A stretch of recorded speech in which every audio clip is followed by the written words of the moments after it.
Ai, que preciosidade, né, gente? A graça e a paz. Que delícia. Ô, Senhor, obrigada, Jesus. Obrigada por esse tempo. Que bom que você veio. Que bom que o Senhor te trouxe. A gente sabe que a nossa sede reunida atrai aquele que é a fonte da água da vida. Bendito seja o nome do Senhor por essa noite, bendito seja o nome do Senhor por esse congresso. E a gente sabe que Ele quer fazer e já está fazendo, né? Bendito seja o nome do Senhor. Para a gente é uma alegria estar aqui com vocês. E eu e o João temos caminhado por aí, visto a obra do Senhor na sua igreja. E a gente sabe que nós temos vivido tempos desafiadores. Mas nada em vão. O Senhor está nos esticando, nos treinando, nos preparando, porque Ele quer que a gente permaneça fiel até o fim. Amém? Vamos para a melhor parte? É tão bom, gente. Esse tema é tão necessário. Por que, Helena, necessário? Porque, às vezes, a gente entra num caminho que a gente pensa que o serviço no reino de Deus é cargo na igreja. E o vídeo que apresentou, né, no início dessa conferência, deixa muito claro que não é sobre cargo na igreja. Que o serviço está no DNA da cristandade. O próprio Jesus, quando Ele está ali prestes a entregar o seu sacrifício na cruz, Ele está no último momento dele com seus discípulos, antes de partir para o Getsêmani. Ele toma uma toalha, se cinge de uma toalha, e Ele lava os pés dos discípulos. Ele está enfatizando, dos 3 anos que eles andaram juntos, Ele está enfatizando o ensino no seu último momento com eles. Vocês entendem o que eu fiz? Se eu, sendo Senhor e Mestre, vos lavei os pés, que vós lavais os pés uns dos outros. Jesus não está falando literalmente para a gente lavar o pé. Ele está falando para a gente tomar o lugar do menor e servir ao outro. Ele está falando de serviço. Porque lavar os pés aos visitantes era o serviço do menor entre os servos. O menor servo era aquele que lavava os pés. E ele lavava o pé porque era uma necessidade. Era uma gentileza de um anfitrião, mas era uma gentileza suprindo uma necessidade, porque as pessoas andavam longas distâncias a pé, com sapatos abertos, sandálias, e num terreno pedregoso, poeirento. Então, os pés das pessoas ficavam sujos, ficavam ressecados. E, naquela época, a mesa era muito mais próxima ao chão, e as pessoas se assentavam no chão para as refeições. Então, aquela mesa da ceia, que a gente vê nos quadros, né, da ceia de Jesus e seus discípulos, provavelmente não era uma mesa com cadeiras. Aquela é uma ideia renascentista das artes. Porque, na época, o costume era a mesa baixa, almofadas no chão, e as pessoas se assentavam no chão. Então, imagina, né, o pé sujo perto do lugar da refeição. Então, era uma necessidade, também era um conforto, um alívio lavar os pés aos visitantes. E Jesus, então, está ali servindo aos seus discípulos, diga-se de passagem, inclusive lavando os pés de Judas. E Ele está deixando ali um legado para nós. Se eu, sendo Senhor e Mestre, vos lavei os pés, façam vocês o mesmo. Se alguém quer ser maior entre vocês, seja esse o que sirva. Então, o serviço no reino de Deus, na perspectiva de Deus, não tem a ver com cargo, tem a ver com o próximo, tem a ver com o outro. Abra sua Bíblia comigo em Tiago, capítulo 2, a partir do verso 14. Tiago 2, a partir do verso 14. O texto diz assim: meus irmãos, qual é o proveito se alguém disser que tem fé, mas não tiver obras? Pode acaso semelhante fé salvá-lo? Se um irmão ou uma irmã estiverem carecidos de roupa e necessitados do alimento cotidiano, e qualquer dentre vós lhes disser, ide em paz, aquecei-vos e fartai-vos, sem contudo lhes dar o necessário para o corpo, qual é o proveito disso? Assim também a fé, se não tiver obras, por si só está morta. Mas alguém dirá, tu tens fé e eu tenho obras? Mostra-me essa tua fé sem as obras, e eu com as obras te mostrarei a minha fé. Crês tu que Deus é um só? Fazes bem.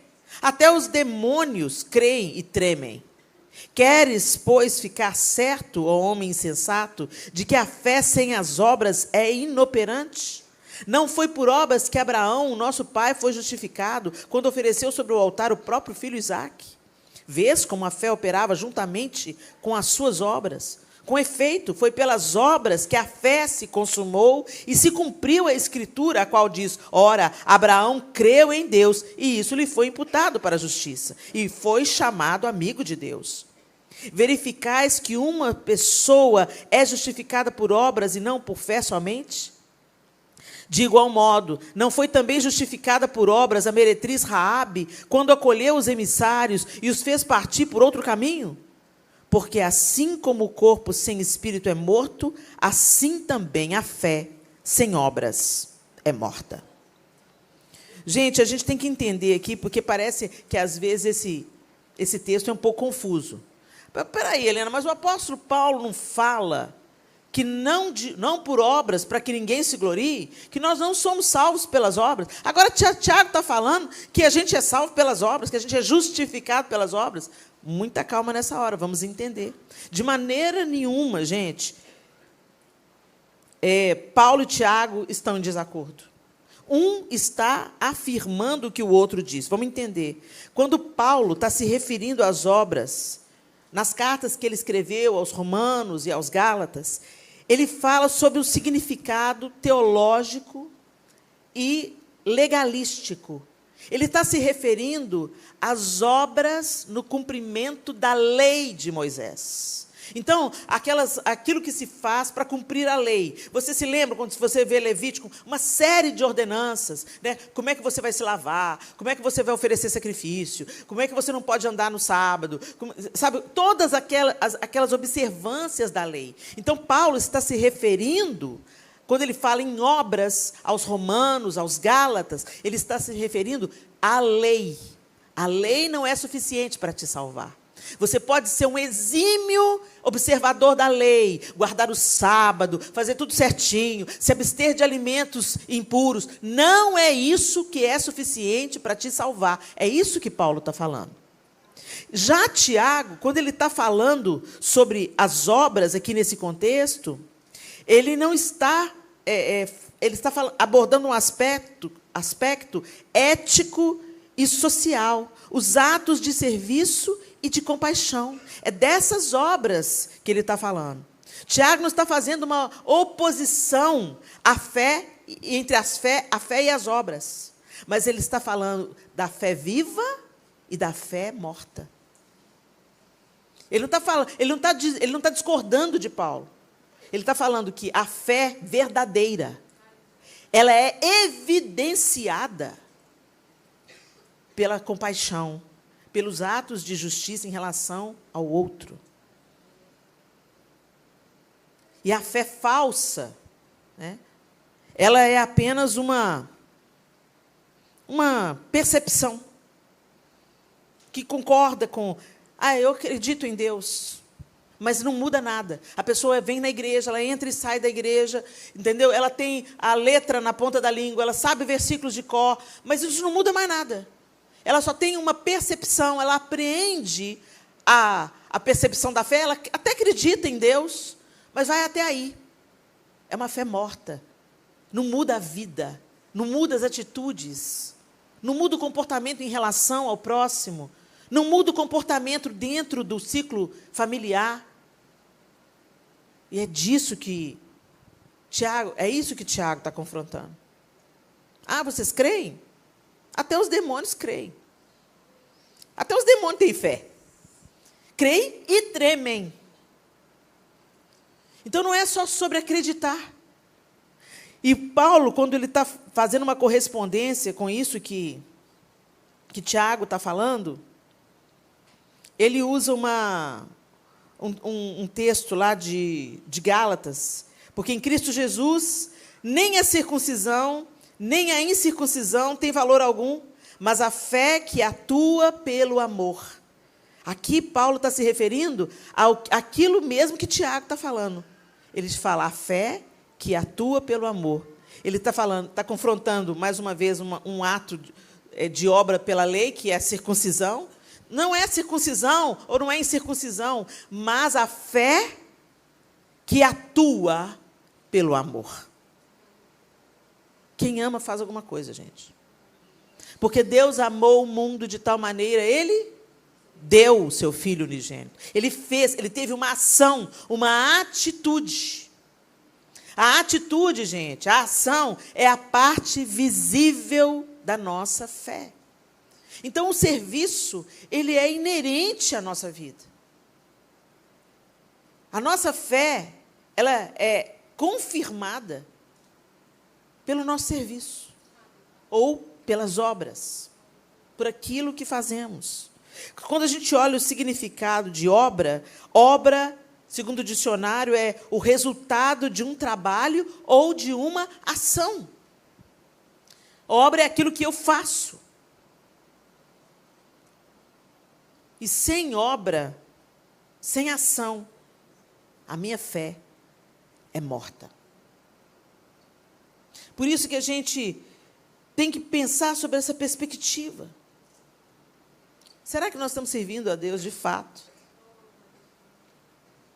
E não apenas servindo, mas servindo com excelência.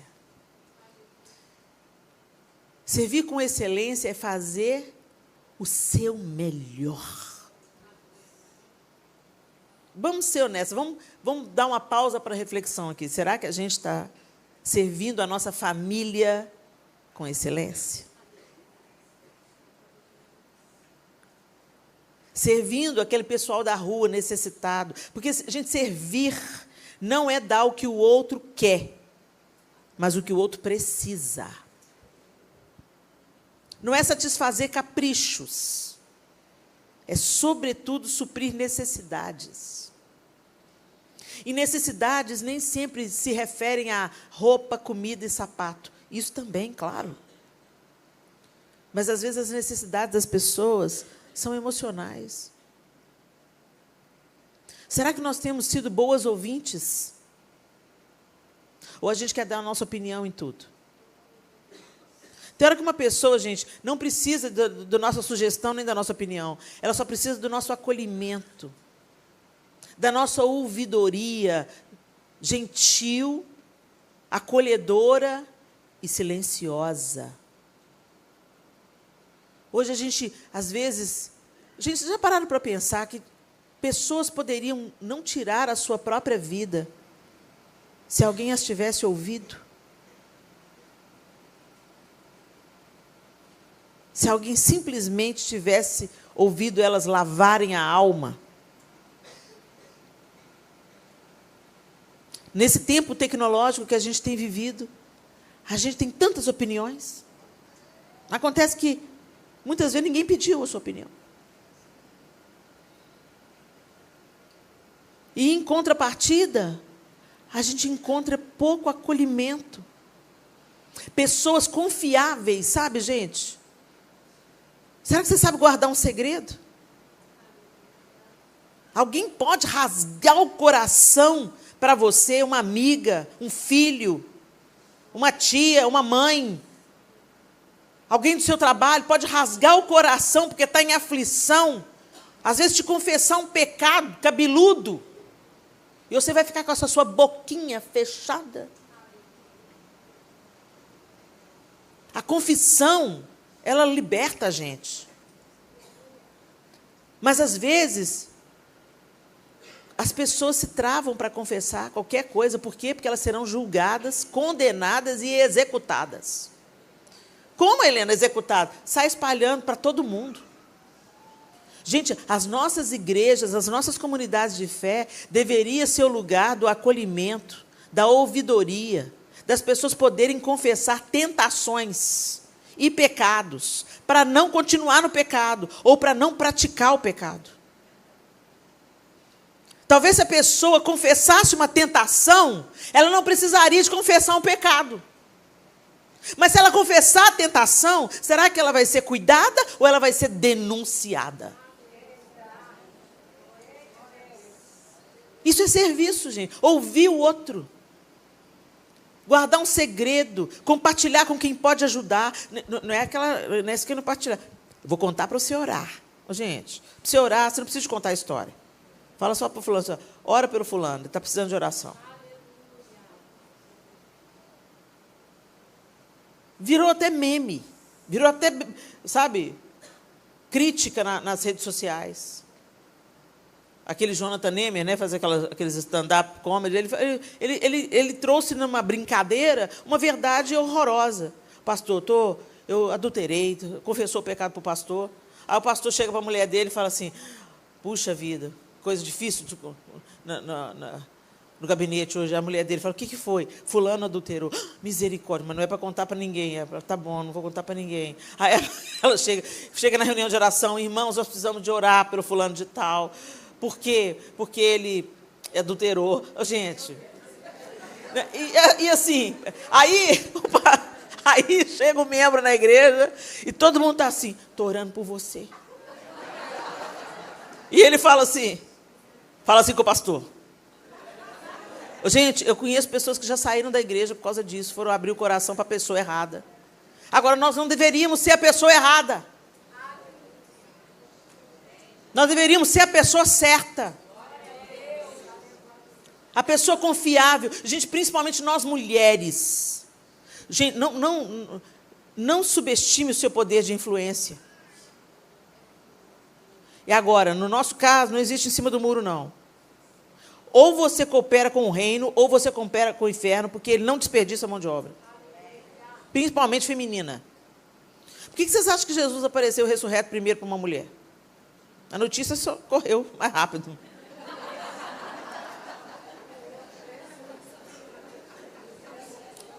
A gente conversa mesmo, gente. Nós temos, cientificamente provado, nós temos mais palavras que os homens. Muitas mais. Mas essas palavras que Deus deu a mais para a mulher, é para ela ser uma voz de influência positiva. É para ela ser uma educadora, para ela ser uma conselheira. Para ela ser uma encorajadora. Não é para ela ser uma falastrona, fofoqueira, maledicente, denunciando o problema do outro. Hoje a maior audiência que esses sites de fofoca gospel tem é feminina. Isso não é serviço no reino, minha irmã. Isso é desserviço ao reino. E você é responsável e financiadora de tudo que você consome. Tudo que você consome, você está financiando. Então não vem falar, nossa, que escândalo, hein? Olha, você viu no site tal? Deixa eu ver isso aqui, peraí, clica lá. Quando você clica lá, você está financiando a obra do inferno, minha irmã. Sites que se alimentam do escândalo, da queda do irmão, do equívoco do irmão, que aumentam, que falam inverdades, que contaminam o seu coração e você financia. Quando você clica no botão e acessa a notícia, não dê moral para o inferno. A Bíblia fala que nos últimos dias os escândalos viriam, mas ai daqueles através dos quais vem o escândalo. E quem promove o escândalo não é só quem é vitimado pela queda, mas quem propaga o escândalo. Que você seja propagadora de boas notícias. Que você sirva ao reino com as suas muitas palavras.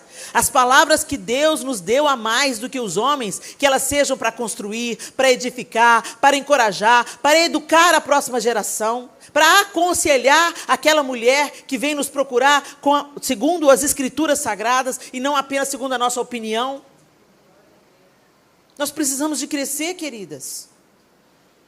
E não nos aliançarmos com as trevas.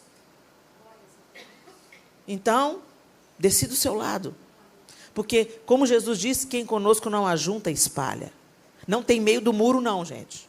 O muro é de Satanás. Quem fica na indecisão ali, ó, o reino é para aqueles que se posicionam, para aqueles que permanecem, para aqueles que estão crescendo, aqueles que permanecem em fidelidade diante do Senhor. E isso acontece nas coisas simples do dia a dia. A gente fala serviço, excelência no serviço. A gente sempre pensa nessa atitude. Quem fez essa excelência de serviço, esse arranjo lindo? É lindo esse trabalho. A mesa que fizeram para a gente lá dentro está maravilhosa. É um serviço de excelência. Mas você presta um serviço de excelência quando você acolhe, quando você escuta, quando você consola, quando você aconselha, quando você enxerga uma necessidade e se apresenta como uma solucionadora. Nós nascemos, minhas queridas, sob um decreto divino. Quando Deus foi criar a mulher, Ele olha para o homem e diz assim: não é bom que o homem esteja só. Far-lhe-ei uma auxiliadora que lhe seja idônea. Só que essa palavra auxiliadora, no original, ela é ezer. Essa palavra define a mulher, em Gênesis, e ela define o próprio Deus, quando fala: o Senhor é o nosso auxílio, socorro bem presente na hora da angústia. E ela define a força de um exército. Então não é de segunda categoria, como algumas mulheres imaginam. A auxiliadora? A auxiliadora. Aquela que chega para solucionar o problema.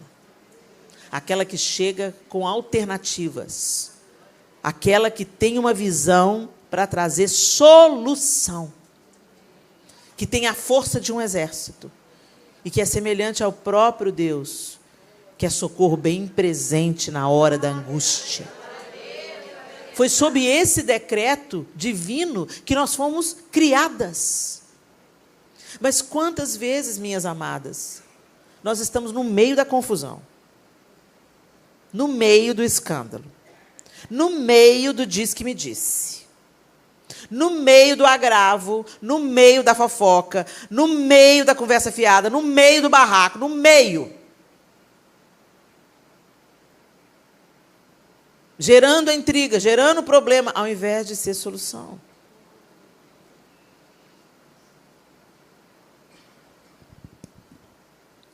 Tiago está deixando claro para a gente. Sua fé, se não for seguida com novas atitudes, um novo comportamento, uma nova ação em relação ao teu próximo, ela vai evidenciar se ela é viva ou se ela é morta. Às vezes a gente entra e sai da igreja durante anos, mas é incapaz de acudir um vizinho em necessidade. Desculpa, minha irmã, mas eu tenho que te dizer. Se você não faz diferença na vida de ninguém, sua fé é morta. Se você não é solução na vida de ninguém, se você não provoca alívio na vida de um angustiado, se você não é a provisão de Deus na vida de um necessitado, a sua fé é morta, minha irmã.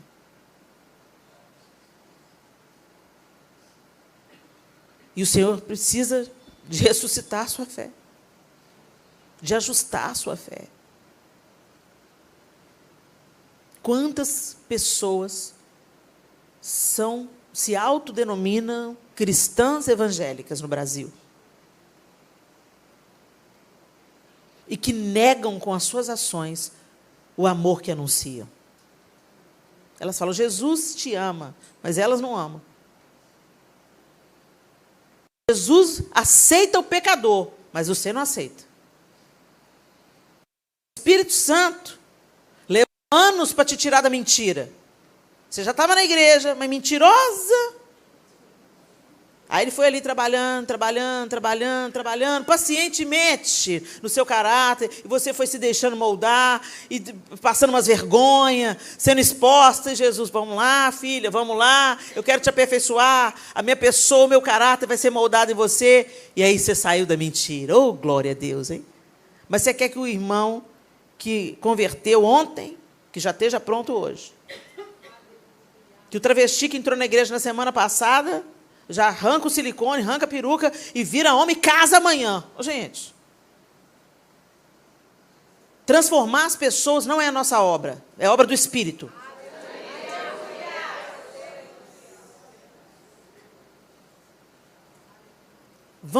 A gente não está fazendo o que a gente tem que fazer e querendo fazer o que o Espírito Santo, só Ele pode. Já perceberam isso? A gente fica incomodada com a saia da irmã. O que a gente pode fazer é ser exemplo para a irmã, aconselhar a irmã. Mas convencer a irmã que a saia de pericrente dela tem que ser queimada, é só o Espírito Santo que faz isso, gente. Porque ela pode até na igreja vir com a saia no pé, mas quando ela sair lá fora, tem que ser uma obra de dentro para fora. E a gente é especialista. A religião é especialista em querer mudar de fora para dentro. E é ineficaz, porque a saia pode estar no pé, mas o espírito da sensualidade está lá. A obra que o Senhor faz é eficaz porque ela é de dentro e aí ela floresce do lado de fora.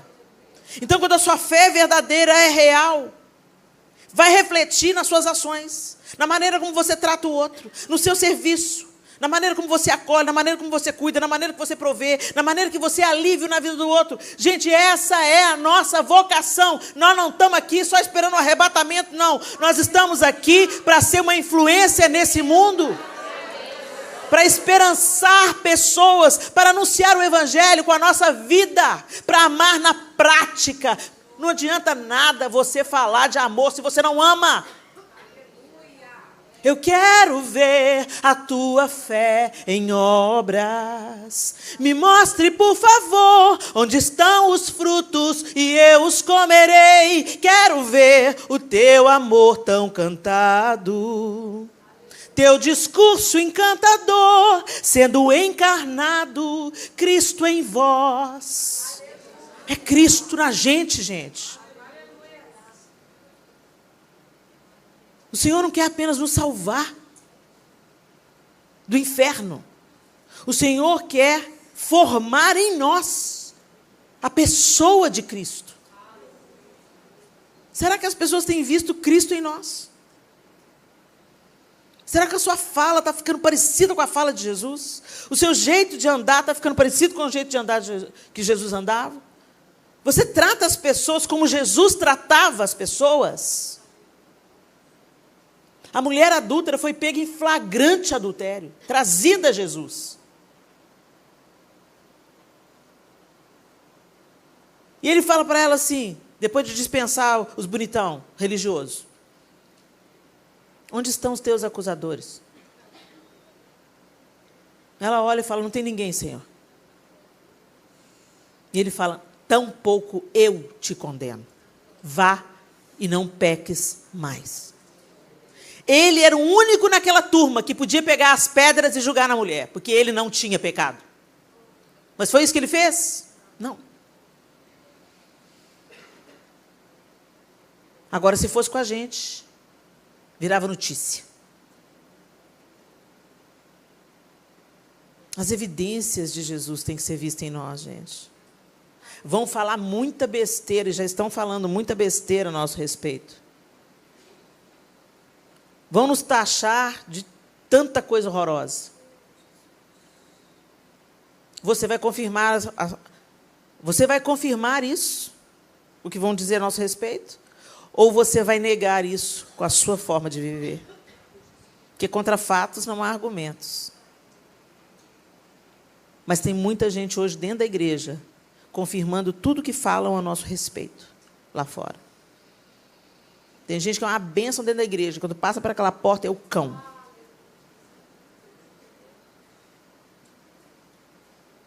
Nega Jesus com toda a sua forma de agir. Tiago está confrontando isso aqui. E ele especificamente está falando de justiça social, de compaixão. Ele até cita aqui algumas questões, né? O que adianta você falar? Vai com Deus, se aquente, se alimente e dispensar a pessoa com as mãos vazias? Como é que a gente pode ter 100 pares de sapatos, gente, sabendo que tem uma irmã na igreja que está com o marido desempregado há 2 anos, e que é mulher como você, e que gosta de sapato novo igual você?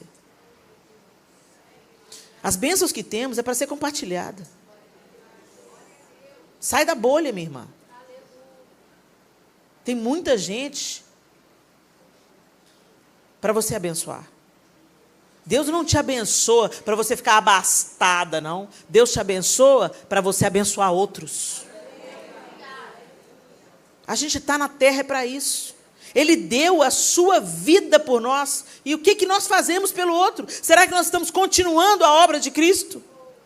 Ele falou que nós faríamos o que Ele fez e coisas maiores nós faríamos. Aí a gente pensa nos sinais, nas maravilhas, em ressuscitar morto. Como é que Ele vai te colocar sobre as muitas coisas, se no mínimo a gente não está imitando Jesus? Se no mínimo a gente não está proliferando o que ele ensinou? E isso começa dentro de casa. Muita gente entra no serviço para ser visto. Aí gosta de servir. A Bíblia fala assim, ó, o que faz a sua mão direita, que a esquerda não saiba.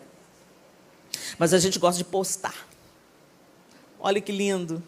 Olha a cesta básica que eu vou entregar agora.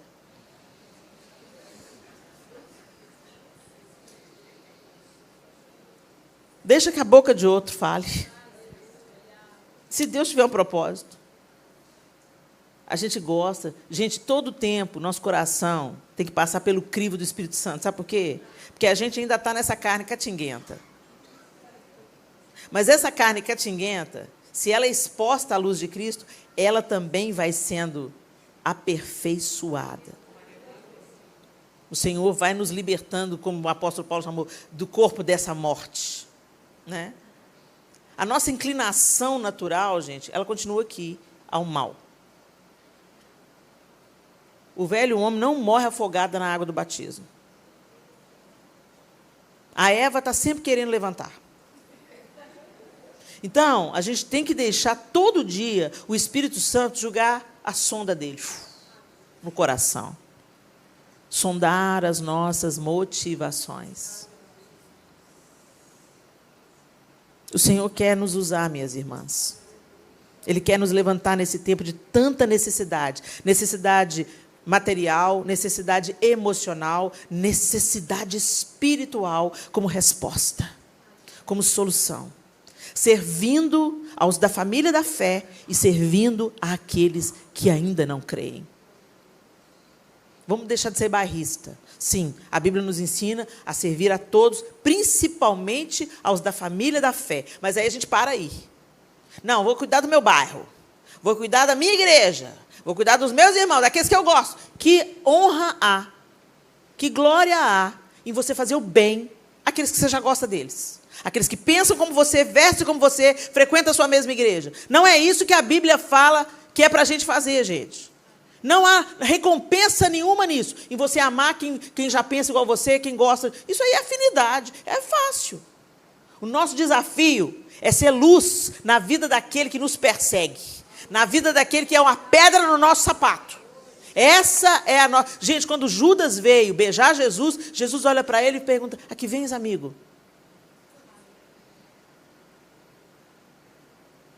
É nessa personalidade, nesse caráter, que nós precisamos ser moldadas. O poder do Espírito Santo, com o qual nós fomos selados, gente, para o dia da redenção, ele é o mesmo poder que ressuscitou Jesus dos mortos. O Senhor quer ressuscitar quem você nasceu para ser. Justificado em Cristo Jesus, nós voltamos a viver o plano A. A vida para Deus, a vida com Deus, a vida em comunhão com Ele, como no Éden, como antes da queda. Então a gente tem que ter uma vida diferente. Mas a gente fica nessa de entrar na igreja, sair da igreja, dar o dízimo, dar a oferta e se acha melhor do que todo mundo por causa disso. Nós não somos melhores não, queridas, porque somos evangélicas. Não é sobre isso o cristianismo.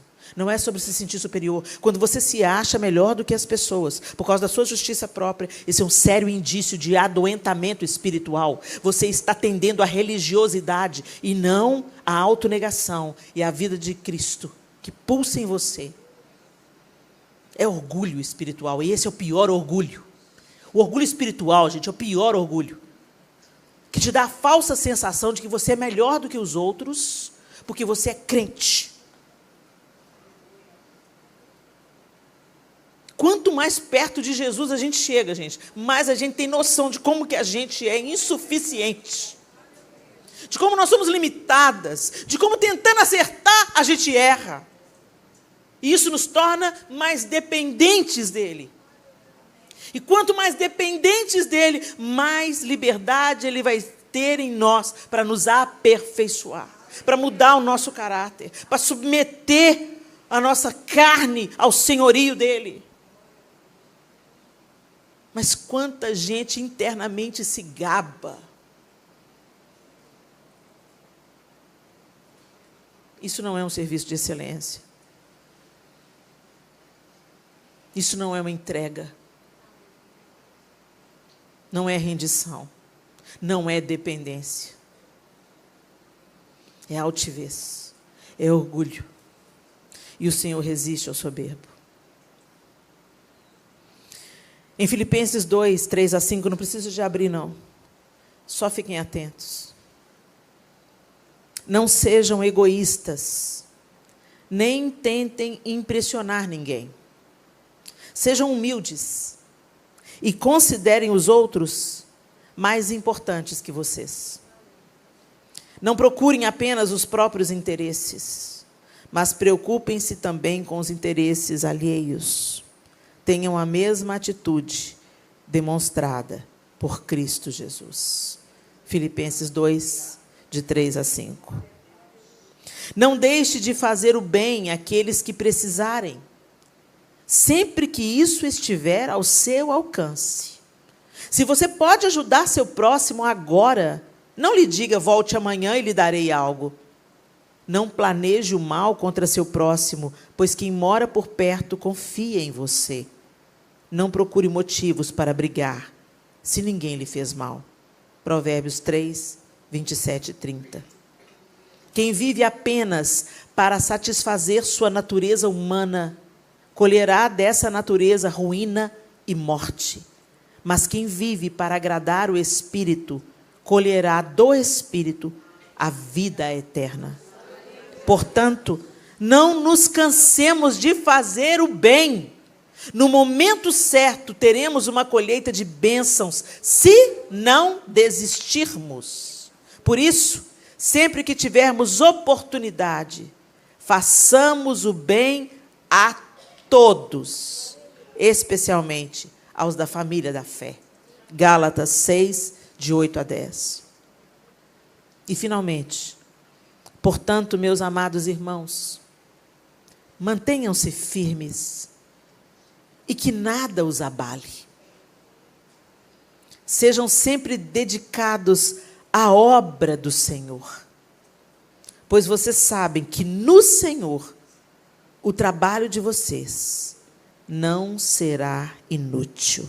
1 Coríntios 15, 58.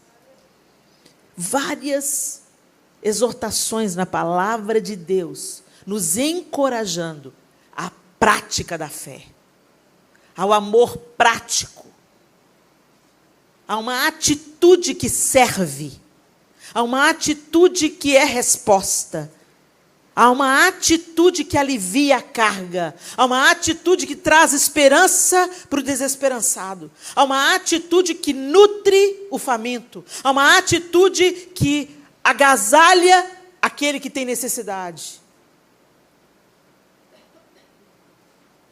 Que a nossa fé não seja uma religião, minhas irmãs queridas. Que a nossa fé seja a vida de Cristo pulsando em nós, na nossa prática, no nosso dia a dia, na maneira como a gente fala bom dia para aquela pessoa que está com a cara amarrada. Vocês já notaram, gente, que às vezes você entra num ambiente hostil, ruim, difícil. E chega uma pessoa e entra, e parece que a luz entrou com ela. Parece que ela tem uma tocha brilhando dentro dela. A alegria entra junto, a esperança entra junto, o bom humor entra junto. E a pessoa, os outros tentam julgar, sabe? Os demônios tentam julgar pano em cima, para não brilhar a luz. Não tem jeito. A luz brilha, você vê que é algo que transcende. A pessoa muda o ambiente, ela enche o ambiente de alegria, de paz. Gente, mulher tem essa possibilidade. Você sabe o que eu estou falando quando você está com TPM na sua casa. Você muda o ambiente da sua casa inteira quando você está de mau humor. Quando seu marido está de bode, eu não estou falando aqui de uma pessoa abusiva, tá? De um alcoólatra, não estou falando disso. Mas seu marido está de bom humor, ele é um bom homem, um bom pai, um bom marido, tá lá. Mas teve um dia que ele chegou nas 4 sexta-feira dele. Aconteceu alguma coisa lá no trânsito, alguma coisa foi ruim, chegou de bode. Ele não consegue mudar o ambiente da casa. Mas se uma mulher fica de bode, meu Deus, a casa azeda. Se ela está triste, a casa fica triste. Se ela está atribulada, a casa fica atribulada, os meninos ficam atribulados. Até o cachorro fica atribulado. Isso mostra para a gente, não é para te desanimar, não. Não é para te desanimar, nem para te acusar. É para te mostrar a influência que você tem. Uma mulher, ela é, por natureza, uma influenciadora. Que você seja uma influenciadora para a vida. Que a sua fé, minha irmã, seja uma fé viva. Que resulte em solução, em alívio, em alegria, em esperança, em paz, por onde você passar. Que você mude o ambiente com o seu serviço. E lembra, serviço não é apenas o que você faz com as suas mãos, mas o que você faz com os seus ouvidos, o que você faz com as suas palavras, o que você faz com o seu abraço, o que você faz com os seus sapatos, com os seus cobertores, com as suas roupas, com a sua casa, como você serve com o seu carro, como você serve com seus talentos e dons, como você serve, como você alivia o outro. Sirva com excelência. Seja o que Jesus quer ser em você. Feche os seus olhos.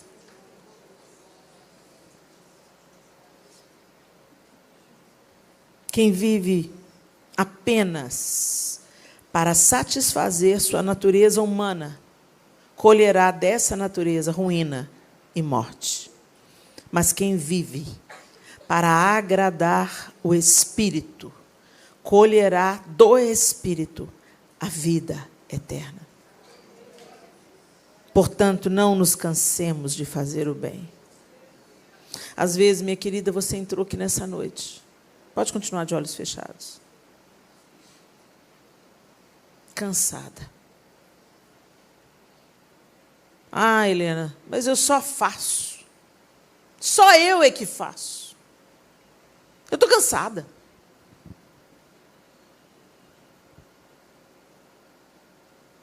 Tudo quanto fizerdes, fazei-o como para o Senhor.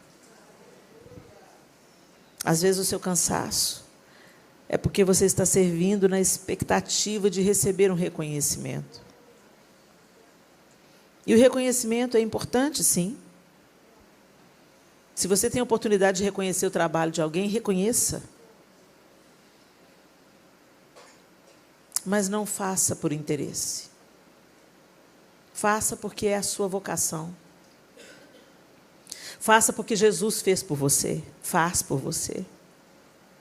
Faça como uma resposta ao amor e à misericórdia que Ele renova sobre você todos os dias. Mesmo que as pessoas não nos reconhecerem, mesmo que a sua família hoje não reconheça, a palavra de Deus está nos dizendo, minhas irmãs, que no Senhor, nosso trabalho não é vão, não é inútil. Então não desanima não, minha linda. Não desanima. No Senhor. Talvez você precise só ajustar a sua motivação. Às vezes você quer trabalhar para agradar. Servir na tentativa de curar uma carência, uma rejeição que você sofreu na sua infância, no passado. Essa motivação está errada, minha linda. Você precisa de apresentar para o Senhor a sua ferida para que Ele cure. Mas você não vai conseguir curar a sua carência ou a sua rejeição buscando aprovação através do serviço. O serviço não é para sermos validadas, minhas queridas.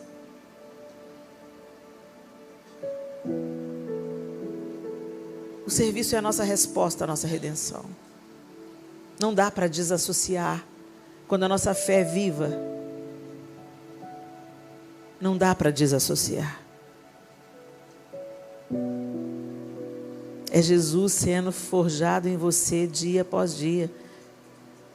E Jesus nunca foi apático, omisso, distante, alheio. Onde Ele passava, os necessitados grudavam nele.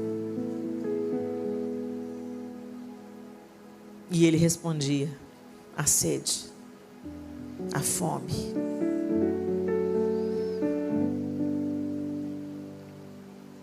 Esse mundo está quebrado. Mas a igreja está na terra para ser resposta.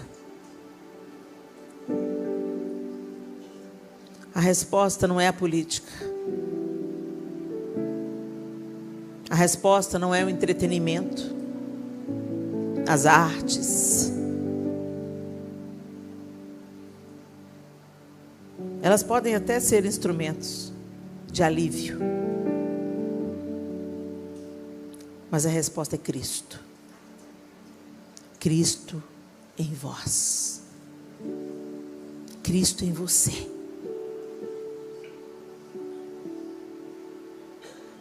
Cristo em você. O abraço, os ouvidos. É por isso que nós somos chamados de corpo de Cristo. Onde os pés de Cristo iriam?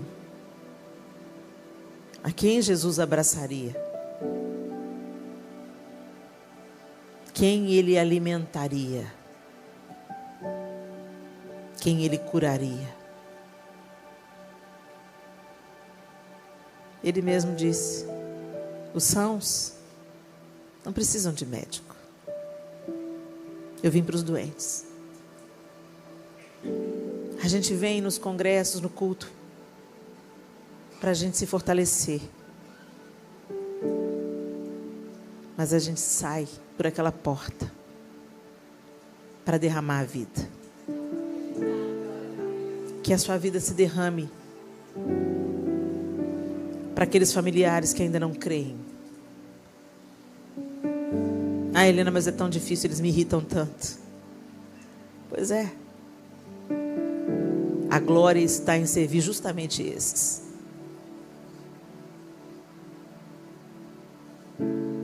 Oh, Jesus, nos ajude, Senhor. Nos ajude a ser resposta. Nos ajude a ser alívio.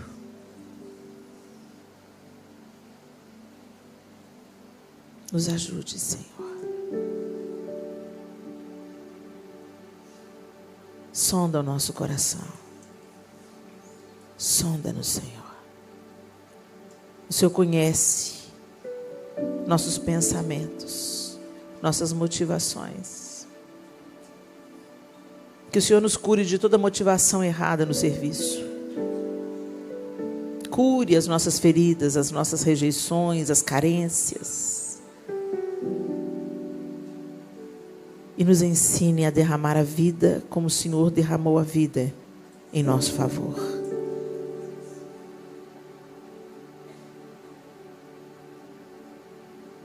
Faz-nos instrumentos, Senhor, de alívio, de provisão, de cura, de bênção, de esperança, de alegria, de paz, de fé não fingida, fé viva. Glorifica o teu nome em nós, através de nós.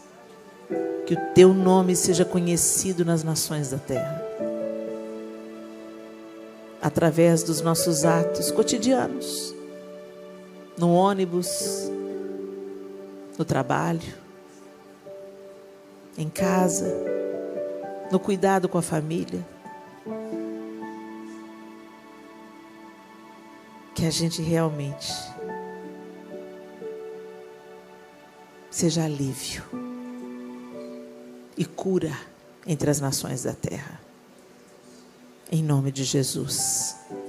Amém e amém. Que Deus abençoe você, minha querida. E que você responda com eis-me aqui.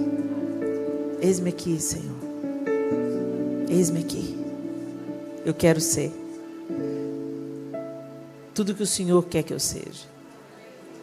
Eu quero refletir o Senhor na escola onde eu estudo, no meu trabalho. Sabe, gente, a gente fala muito, mas o que fazemos é mais observado do que aquilo que falamos. Não participe de conversas infrutíferas. Tenha uma palavra de esperança. Não fale mal de ninguém.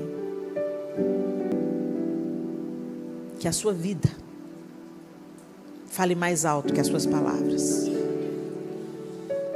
Trate a todos com dignidade.